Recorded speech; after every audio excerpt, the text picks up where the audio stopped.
Hi. Hello, everybody. Hi. Hello. Hello. Well, starting at the most obvious one, how does it feel to be a part of this year's London MCM Comic Con? Why don't you start while I finish my mint? So far this year it's been pretty good. They give out these free mints, so that is always a perk. No, I've come back. I've been to this thing like 17 times.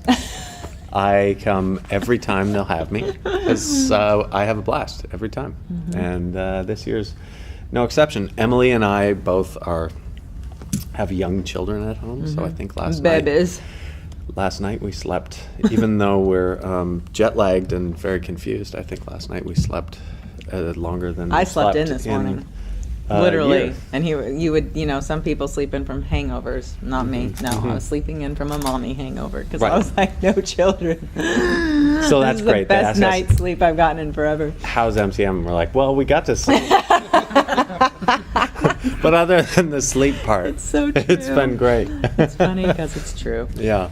Obviously, you mean lots of fans here. What are the most common questions fans always ask you? What do you always get asked wherever you are in the world? It just sort of, for me, it's generally, how do you do it? How do you, no, we get asked, these days I'm getting asked whether I liked the way that the show wrapped up or not. That's a pretty common question. Yeah, and I think if we're together, we usually get, what's your favorite Naudrey moment? Yes. I feel like you get that one a lot. Well, Or what was your favorite character to play for me individually? Yeah. Well, I guess, so you don't have to answer those questions again. Let's do it now. So how did you feel about how the show wrapped? Great. I feel many ways about how the show wrapped up. Initially, I wasn't sure about it. When I first read it, I was doubting. I was doubting. Yeah, I didn't know how I felt about it. But I've said this before, the longer I get from having done it, the more time that passes, I think the more the more right I feel about it. It was a full circle, literally. The story sort of ended in a mirror of the opening scene, the way we met.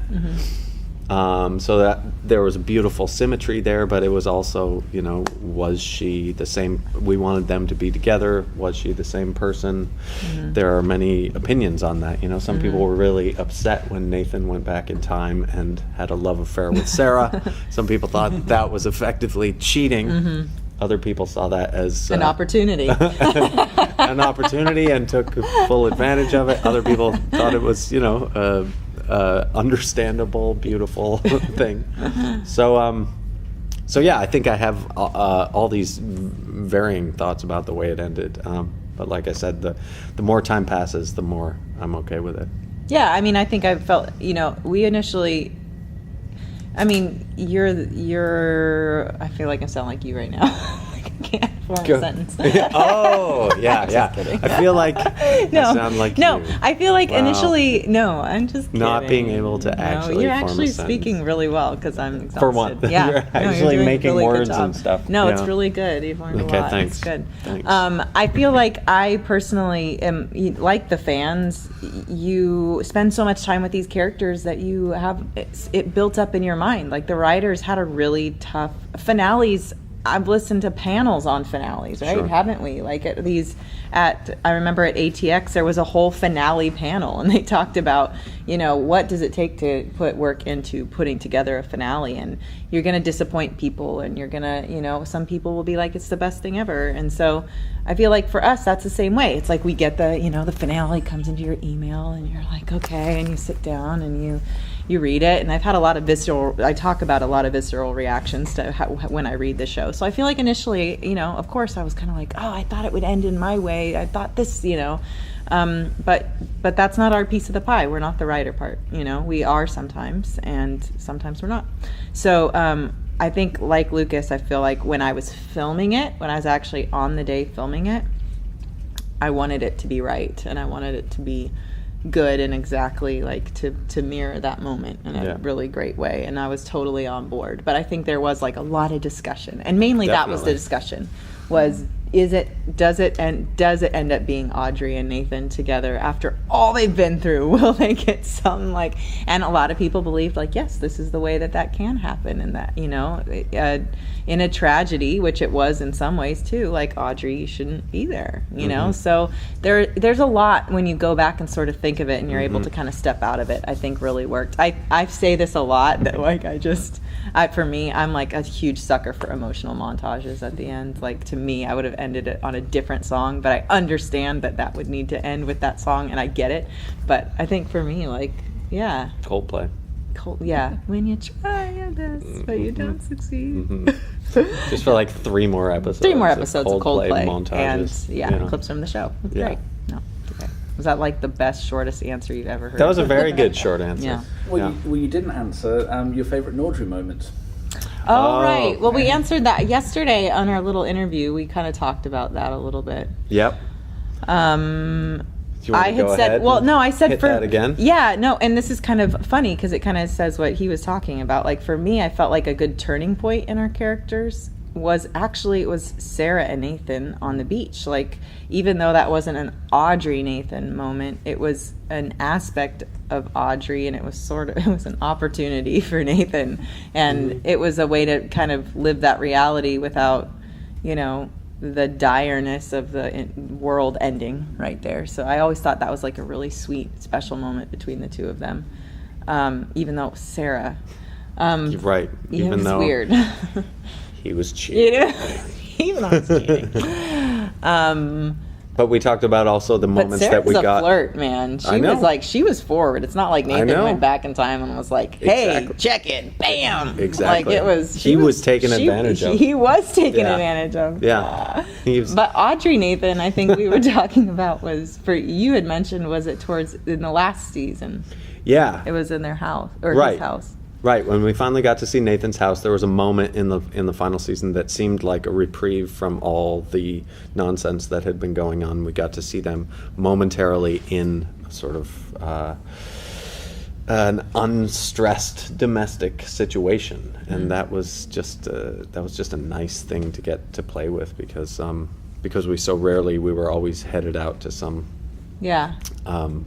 emergency. And to get to see them in a moment when they were just enjoying each other was really nice. Yeah, and I just thought of this, but I think when I go back and watch, like, I think a couple, it was last summer. It was after we were done working, and I was assembling, actors. We have to put together scenes of our reels, like, go out and hustle and get more work.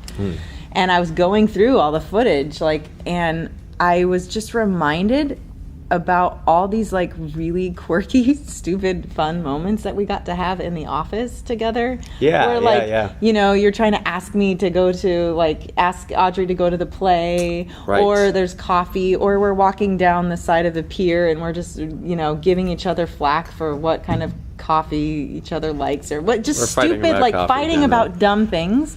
And those moments between the two of them, when we got to have those and be really silly, or when you're, like, eating your cereal and your tie's off to the side, cereal, I love that. Yeah. Like, that's the stuff I really loved. Yeah. Yeah.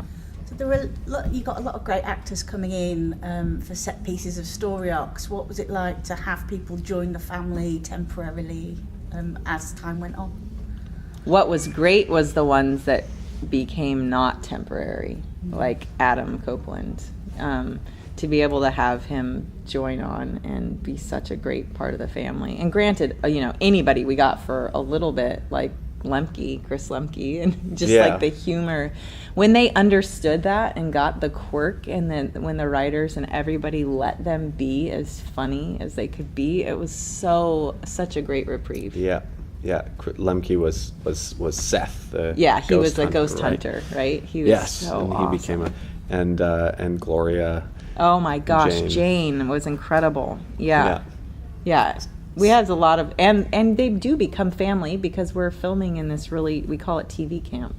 It's like a tiny little town. Literally, people would come and visit us, and they would see us because we're there. It's like there's no hiding us. Like it's like a huge production in this tiny little town. It's like, and we're here. And we lived like 5 doors down from each other. Yeah. And Yeah, we would run into each other everywhere. Everywhere. You can't go, like, if Lucas was driving me nuts, I can't go to breakfast and not see him. Right.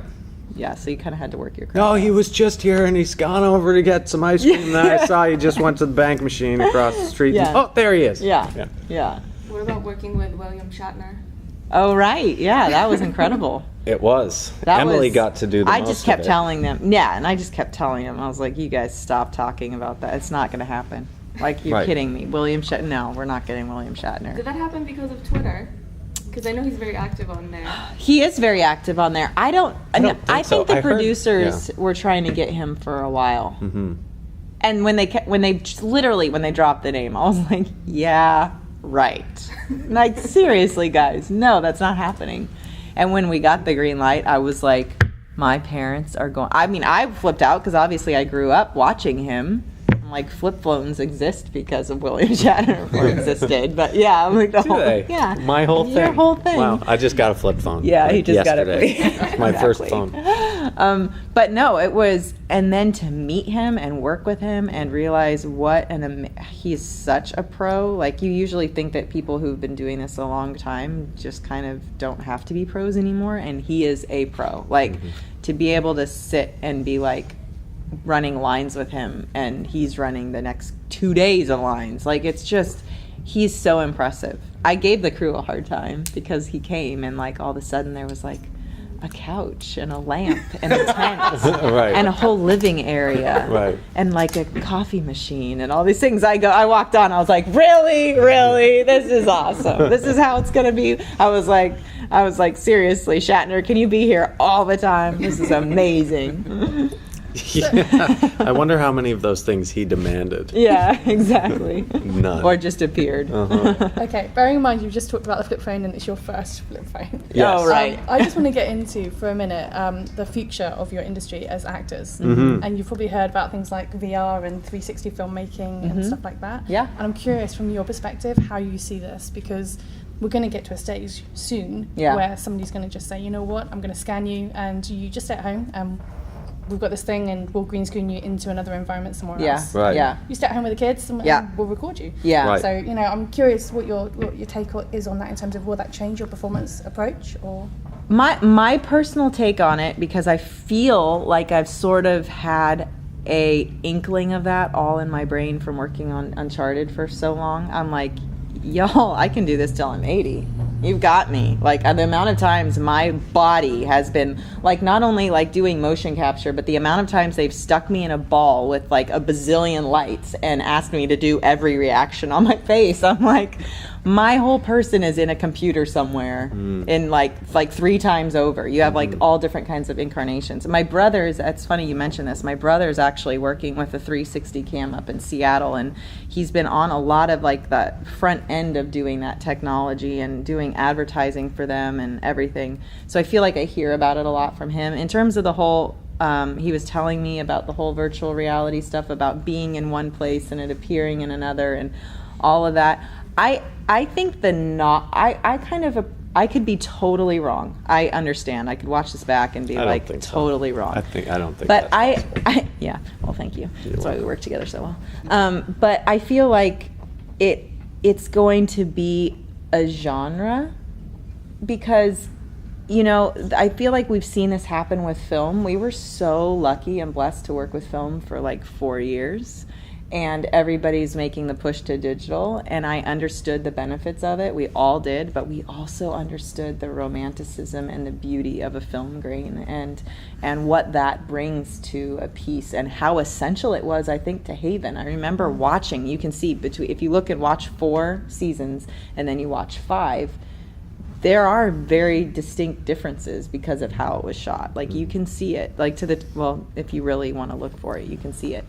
So I sort of feel like it's a genre. I feel like you're seeing this like with any technological thing, text messaging, email, Vine's disappearing now because we have, Twitter and Instagram, we have Snapchat all going to stories. Like, we don't need a network to do anything. We can broadcast ourselves. However, I still think you see society sort of reacting to that. And while they really like to be in a reality of everybody's life and to see me with no makeup on or whatever it is, they also really like that heightened reality. And so I feel like there's going to be a swing. I feel like we're seeing it with film right now. Like now we have film purists that are like, no, I'm just a film purist. And it's like, well, that's been created because everybody's been hardcore this. So I feel like we will stretch into that and we will see that. Whether or not we're going to become all of that, I don't think so. I still feel like it's going to become a new genre, but I could be totally wrong. Totally wrong. Okay. Because I think people liked Uncharted 4, but I feel like they also would like to see a real movie of it, you know? So, yeah.